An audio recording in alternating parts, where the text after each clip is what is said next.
Tax और जोड़ दिया इन्होंने, ये और जोड़ दिया कॉन्सेप्ट इन सिंपल लैंग्वेज।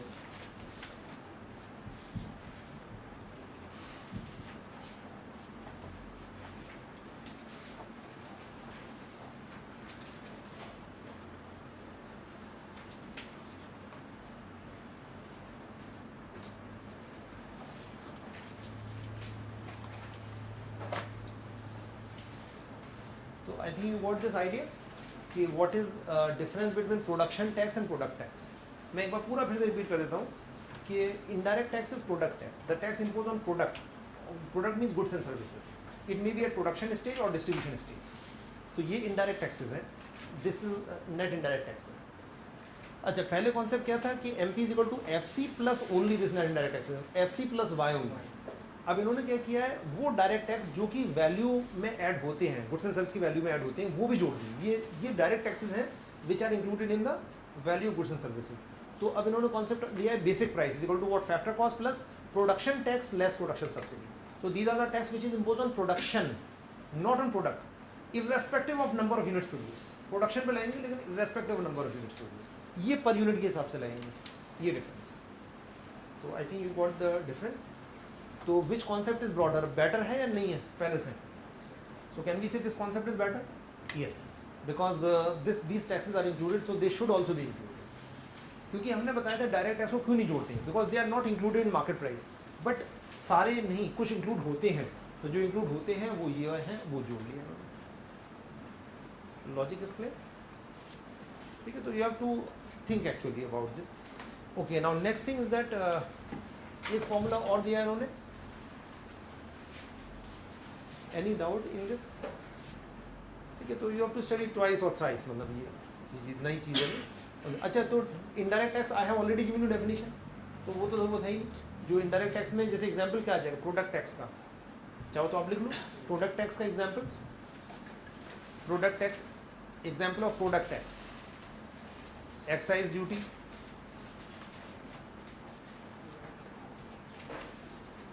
हाँ, excise duty, sales tax, customs duty, yes, VAT is also indirect tax, custom duty,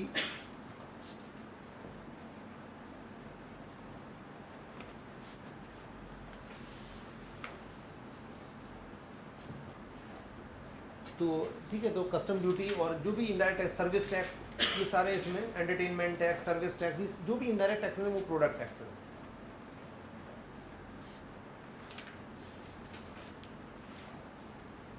अच्छा, प्रोडक्ट सब्सिडी का लिख लिया। प्रोडक्ट सब्सिडी इंक्लूड क्या है, लिख लिया food, fertiliser, petroleum subsidy, food subsidy, petroleum subsidy, fertiliser subsidy,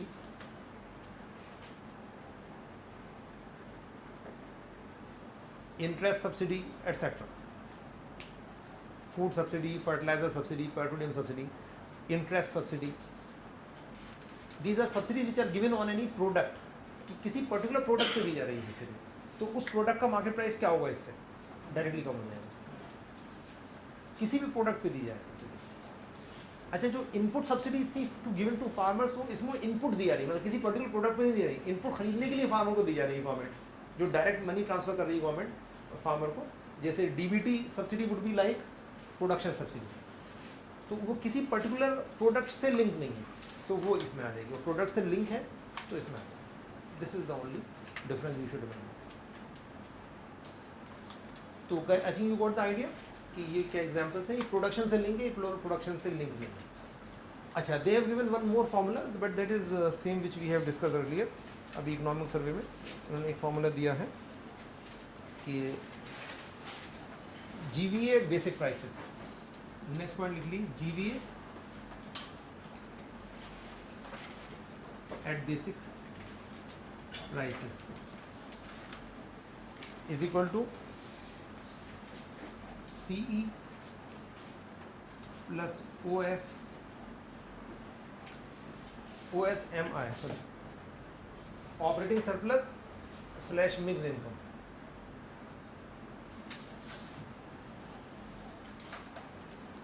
operating surplus slash mixed income plus CFC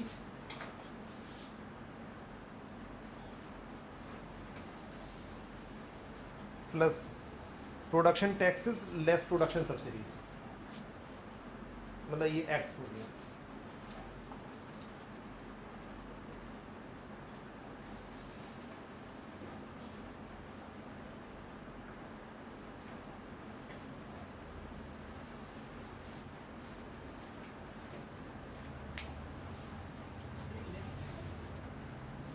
production taxes less, मतलब less का माइनस का साइन लगा सकते हैं, same thing, you can put minus sign also, एक ही बात है। मतलब लेस लीजिए कि एक ईयर है तो ताकि मतलब it would be 1 unit, production tax minus production subsidy, ये ब्रैकेट में लिख दें माइनस साइन लगा। अच्छा, तो it is nothing new here, we have already discuss this. अच्छा, I told you income method, जो इनकम मेथड आपको बताया था मैंने, can you recollect that? Income method में हमने क्या क्या जोड़ा था? हमने जोड़ा था वेजेस एंड सैलरीज। अच्छा, इनका दूसरा नाम क्या होता है? कंपनसेशन टू एम्प्लॉय, सी, इसे सी बोलते हैं ना, कंपनसेशन टू एम्प्लॉयज। और इसमें क्या होता है? रेंट और इंटरेस्ट और प्रॉफिट। और एक था मिक्स्ड इनकम। ये 4-5 चीज़ें लिख देते हैं। इसे क्या बोलते हैं? इन सबको ऑपरेटिंग सरप्लस बोलते हैं इसे, और इसे एमआई बोल दिया इन्होंने। तो अच्छा, अभी इसमें इन्होंने क्या किया कि व्हाट इज जीवी eight basic prices, this plus this. अच्छा, ये स्लैश नहीं होना चाहिए बल्कि प्लस होना चाहिए, ये इंक्लूडिंग। तो they have written this in economic survey, they have written like this. तो operating surplus including mixed income, यहाँ पे स्लैश का मतलब है इंक्लूडिंग मिक्स्ड इनकम। टेक्निकली ये डिवाइड नहीं है, ऐसा नहीं डिवाइड कर रहे हैं क्योंकि उसका कोई सेंस नहीं है। तो ये क्या आ जाएगा? ये सारा जोड़ेंगे तीनों चीज़ें तो क्या आ जाएगा बताइए, यहाँ से यहाँ तक। If we add this COS and MI तो क्या आ जाएगा हमारा? कौन सी इनकम आएगी? आई टोल्ड यू ऑलरेडी, जब हम when we add up income earn in our domestic territory तो क्या आती है? डोमेस्टिक इनकम आएगी, GDP नहीं आएगी, डोमेस्टिक इनकम। तो ये कौन सी आती है? डोमेस्टिक इनकम को क्या बोलते हैं? डोमेस्टिक इनकम को NDP FC। तो ये यहाँ पर क्या आ जाएगा? ये आ जाएगा NDP FC आ जाएगा। I think you got this point कि domestic income we have already discuss, NDP FC। अच्छा, व्हेन यू ऐड CFC तो यहाँ से यहाँ तक क्या आ जाएगा? CFC जोड़ने के बाद इसमें कौन सा अल्फाबेट चेंज होगा? Instead of net it will become gross, it will be what? GDP FC हो जाएगा। GDP CFC plus this is gross, ठीक है। net first alphabet would change, I already told you। अच्छा, और इसमें जब आप ये जोड़ दोगे तो क्या होगा? FC में when you will add this then it will become what? Basic price। तो both formulas are exactly same, but this is given economic survey, so that's why I have explained this।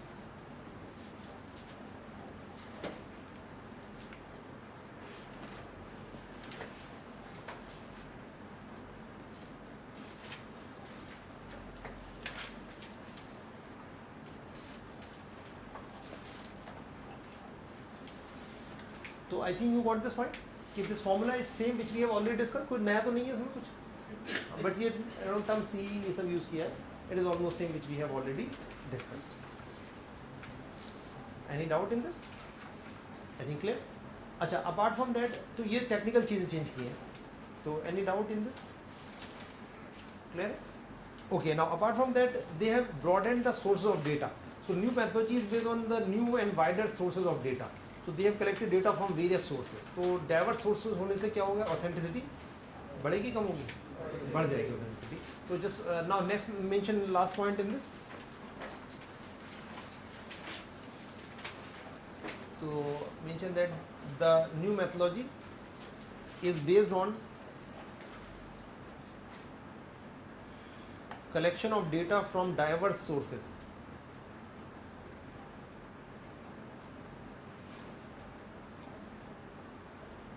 Collection of data from diverse sources।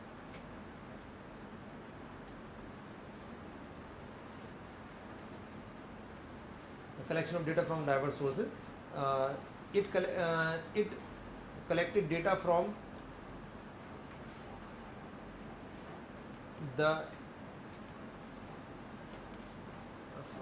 from the MCA 21, from MCA 21, MCA 21, MCA 21 in bracket e-governance initiative of, in bracket e-governance initiative of Ministry of Corporate Affairs, e-governance initiative of Ministry of Corporate Affairs,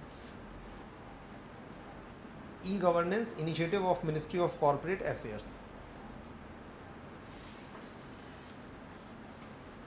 comma various regulators, comma various regulators like SEBI, RBI, various regulators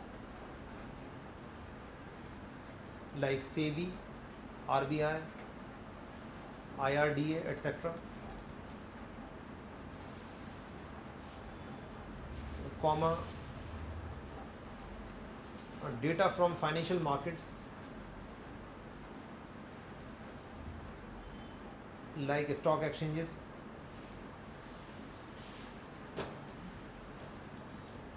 data from financial markets like stock exchanges, comma data from local bodies,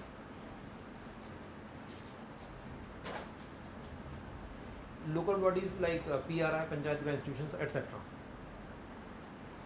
Data from local bodies, that is PRI, etc.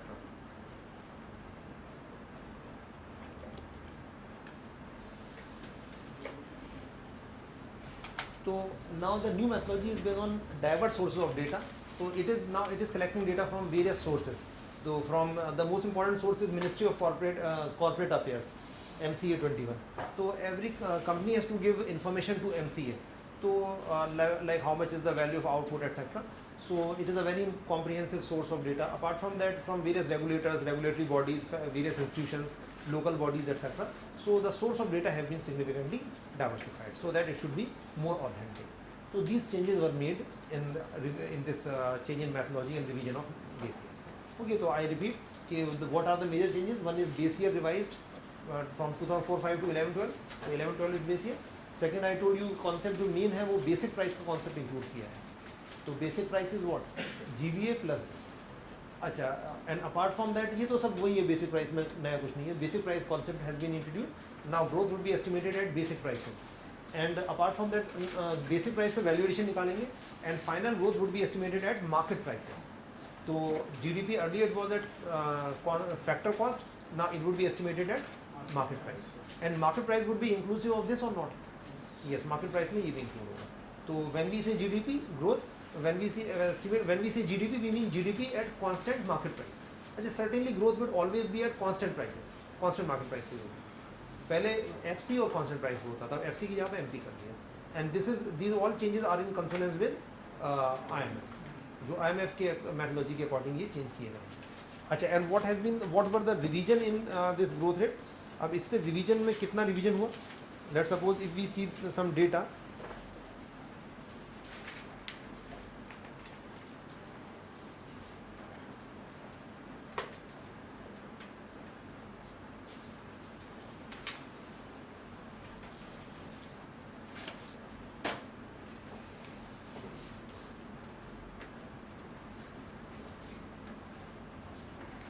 GDP growth rate 2012-13, 2014-15, 12-13, so 13-14.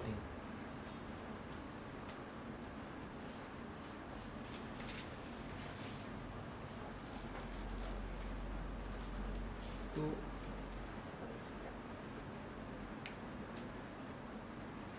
New old, तो अभी कितना है new methodology के according? As पर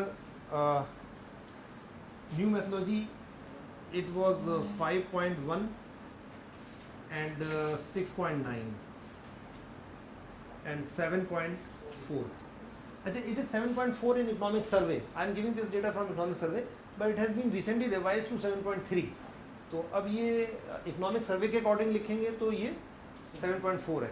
अच्छा 7.4 is advanced estimate because this estimate was presented in January when the financial year was not over.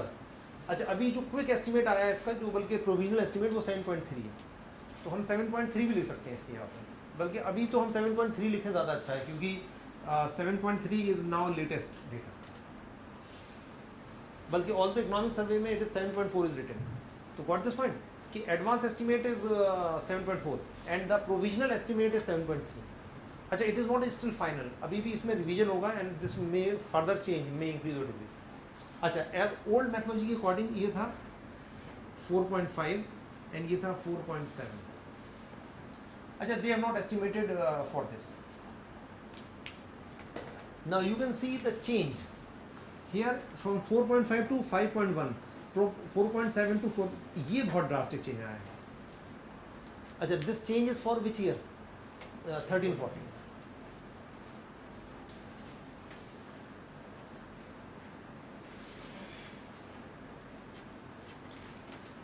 अच्छा but ये old data is not important. But I have given you this data just to show that there is significant revision, especially 13-14 में बहुत ज़्यादा revision है. अच्छा 14-15 का data आया नहीं, ओल्ड मैथोलॉजी अकॉर्डिंग निकालेंगे उन्होंने, तो सिर्फ इस मैथोलॉजी से निकाला.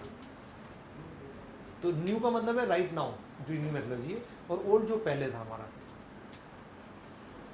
आई थिंक व्हाट दिस पॉइंट कि significant revision.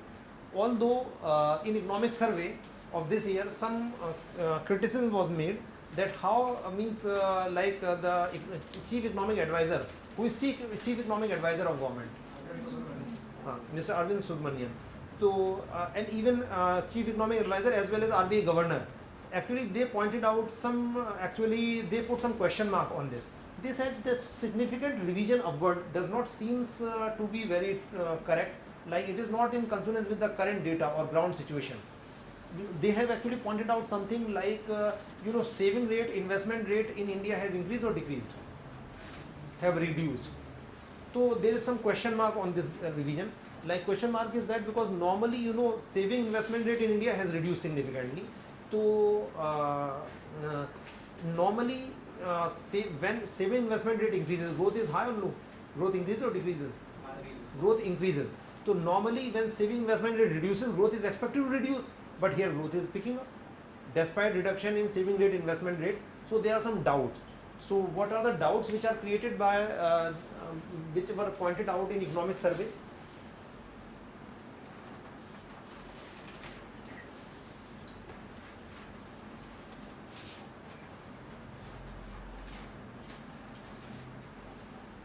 What are the doubts? Like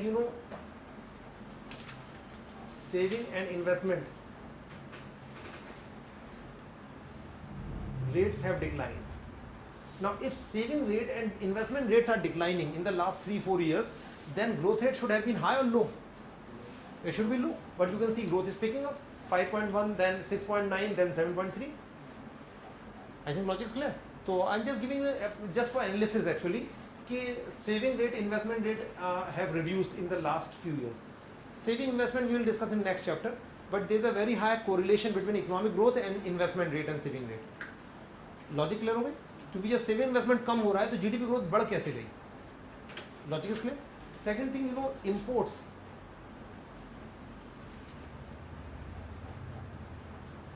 have declined, especially in 2000 this year 13-14 growth of imports was negative, तो import declined. अच्छा जब हमारी import decline हो रही है तो इसका क्या सिग्नल है? हमारी ग्रोथ ज़्यादा है कम है? कॉमन सेंस, अगर इंपोर्ट कम होती जा रही है तो इसका मतलब है वी आर प्रोड्यूसिंग मोर और less. In national income is growing at faster pace और लेसर पेस? नो. ये क्या सिग्नल करता है कि डिक्लाइन इन ग्रोथ? ये सब सिग्नल क्या करता है? डिक्लाइन शो करता है. व्हाई? देखिए our import depend on whose income, our income और foreigners income? Our income. If earning more, we will buy more from India and abroad. And if let's suppose and our export depend on whose income? Our income or foreigners' income? Foreigners' income. There was some global crisis, and if there is any problem in our market there in foreign country, then our export decline normally. And when the national income growth is high, then imports increases or decreases? Imports increases. ये logic clear हुआ नहीं? तो reduction, imports have declined, it is a positive sign or negative sign? Negative sign. It means the income must be declining. It shows that GDP growth must be down. I think logic is clear. Import जब हमारी बढ़ेगी, मान लीजिए जैसे हमारी income बढ़ेगी, national income बढ़ेगी, तो इम्पोर्ट हम ज़्यादा करेंगे कम करेंगे? बताओ, इनकम लोगों की ज़्यादा बढ़ेगी तो हमारा इम्पोर्ट बढ़ेगा कम होगा? बढ़ेगा ना. तो इसका मतलब नेशनल इनकम, अगर इम्पोर्ट बढ़ रहा है, ये साइन क्या है कि हमारी इनकम बढ़ रही है, और इम्पोर्ट कम हो रहा है, इसका मतलब क्या है कि हमारी इनकम कम हो रही है. तो ये सिग्नल क्या दे रहा है? जीडीपी ग्रोथ कम हो रही है. बट सर इंपोर्ट कम हो रहा है तो दैट मींस प्रोडक्शन भी ज़्यादा हो रहा है, हमारे खुद ही प्रोड्यूस कर पा रहे हैं अपने लिए. नहीं, जब नेशनल इनकम बढ़ती है तो इनकम जब बढ़ती है तो अल्टीमेटली प्रोडक्शन बढ़ता है तो इनकम बढ़ती है, बट इनकम से हम इम्पोर्ट भी ज़्यादा करते हैं normally, because our import depend on our income. Normally our import depend on our income. तो ये बेसिक कोरिलेशन है कि जब भी इनकम बढ़ती है हमारी, and our export depend on foreigners income. It may be that the product we are importing, they are produced in India only, so we are not going for that. हाँ, ये हो सकता है कि जो the things which we are importing earlier we may be producing that good in India, but normally क्या होता है कि we produce those items in which we have some comparative advantage. Whatever things we are importing, it is very difficult to import, manufacture exactly those things. So normally when our income will increase, we'll buy more from India and abroad, everywhere. But after that, It may happen. make in कि India, and so most of the things are no, make in India does not actually change the country overnight. So make in India is nothing new in make in India. We'll discuss in industry. There was national manufacturing policy and e-based जो भी उसका part है सब पहले से चल रहा है. बस गवर्नमेंट ने थोड़ा विगर बढ़ाया है उसके लिए, थोड़ा सा अप्रोच चेंज किया, बट पॉलिसीज आर सेम. कुछ भी ऐसा नहीं है कि बिल्कुल नया है, वो पहले से चल रही है पॉलिसीज. जो नेशनल मैन्युफैक्चरिंग पॉलिसी 2011 की है उसी का को एक्सटेंशन है बस ये मेक इन इंडिया. अच्छा, apart from that there was some problem, government was not able to initiate reform because of some corruption problem etcetera previous government. तो इस गवर्नमेंट ने थोड़े से रिफॉर्म कुछ लिए, लेकिन ऐसा नहीं है कि बहुत ड्रास्टिक चेंज आ गया मेक इन इंडिया से, प्रोडक्शन बढ़ गया.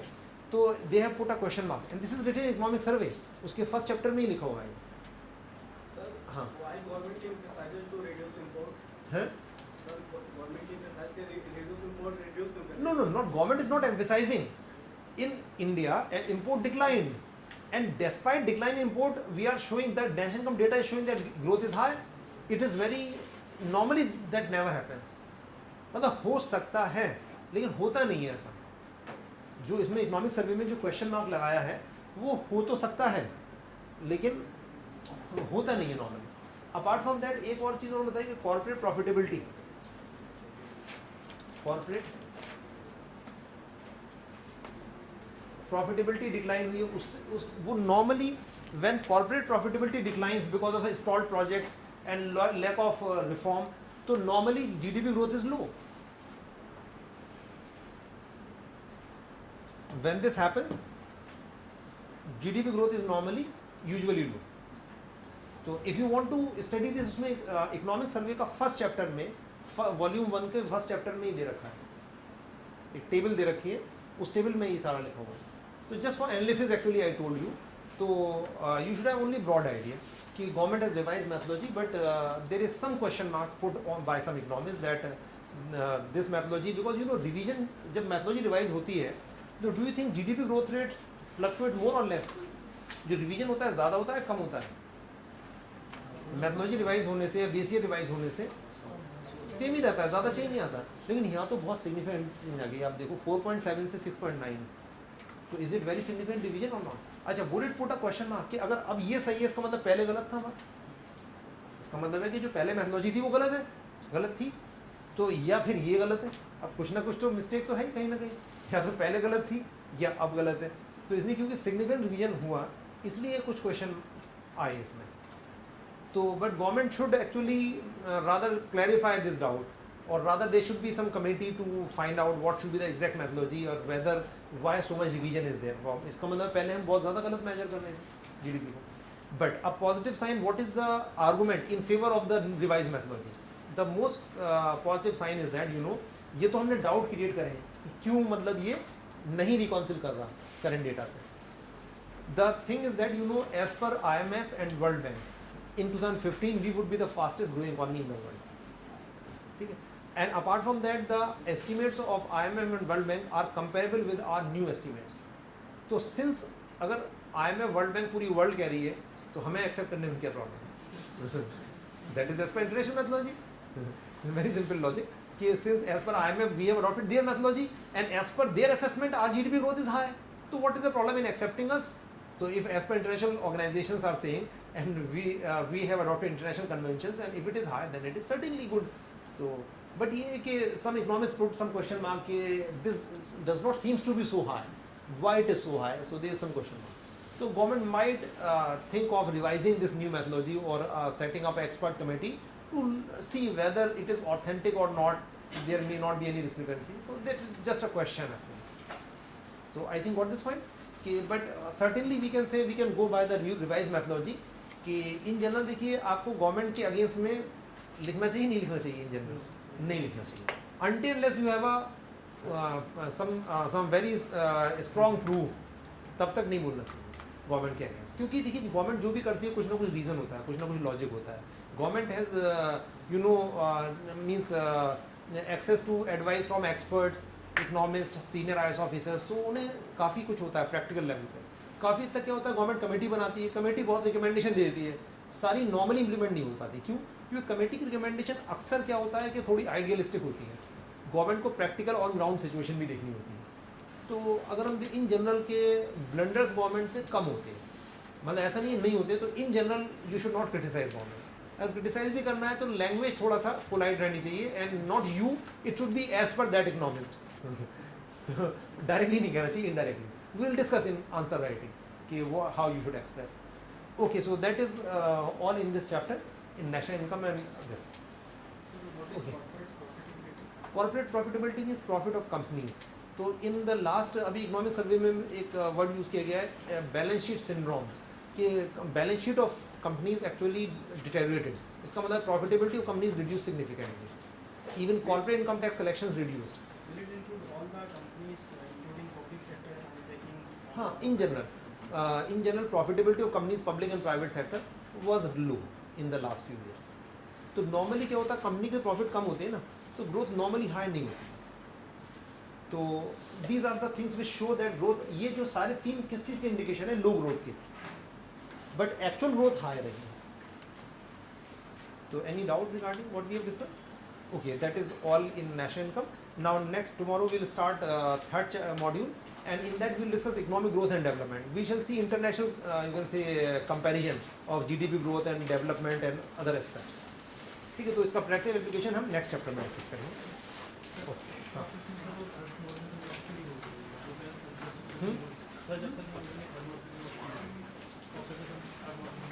अच्छा हाँ थर्ड मॉड्यूल की नोट्स अच्छा फर्स्ट सेकंड मॉड्यूल के नोट्स में ज़्यादा अभी मैं रिवाइज नहीं कर पाऊंगा तो फर्स्ट सेकंड मॉड्यूल के आपको मैंने क्लास में सारा लिखा दिया there won't be anything which would be there extra in notes तो फर्स्ट सेकंड के आपको बाद में दे देंगे लेकिन वो ज़रूरत नहीं है उसे पढ़ने की हाँ नहीं वो लेकिन रिवाइज करके दे देंगे फर्स्ट सेकंड मॉड्यूल में कुछ है नहीं नोट्स में तो फर्स्ट सेकंड का भी प्रिपेयर करना है तो but I think just class course are enough third के आपको पढ़ना देंगे कल दिन बाद